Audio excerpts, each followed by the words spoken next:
Cette semaine, dans le procès en appel de Nicolas Sarkozy, pour le supposé financement libyen de sa campagne de 2007, la parole était à l'accusation. Très long réquisitoire qui s'est étalé sur 2 jours et demi, 3 avocats généraux se sont relayés pendant 12 heures au total. On en a relativement peu parlé dans les médias et pourtant, les mots de ces avocats généraux ont résonné très fort dans le palais de justice. Quelques exemples, je cite les avocats généraux à propos de Nicolas Sarkozy. En dépit de sa carrière politique extraordinaire, il doit être traité comme n'importe quel prévenu.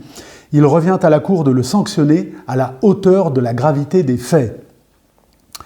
Nicolas Sarkozy est le principal et unique bénéficiaire de cette organisation qui devait lui permettre d'être élu à l'élection présidentielle. Le pacte corruptif a été scellé au plus haut niveau, avec une dictature prête à tout pour revenir dans le concert des nations. Nicolas Sarkozy a tiré les ficelles, distribué les rôles en veillant à rester en arrière, à s'exposer le moins possible.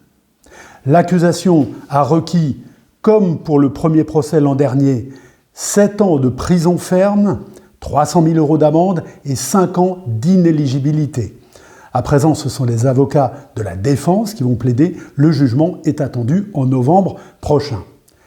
Imaginez si l'ancien président devait retourner en prison.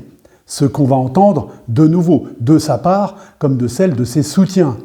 Les juges règlent leurs comptes, justice politique, chasse à l'homme.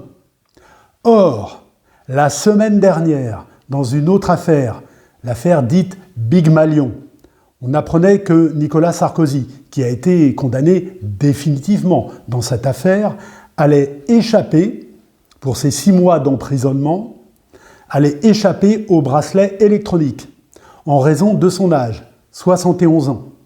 Donc, quand la justice se montre clémente avec lui, Sarkozy est beaucoup plus discret. Et Carla Bruni ne nous fait pas de chanson. Faut-il s'en plaindre ?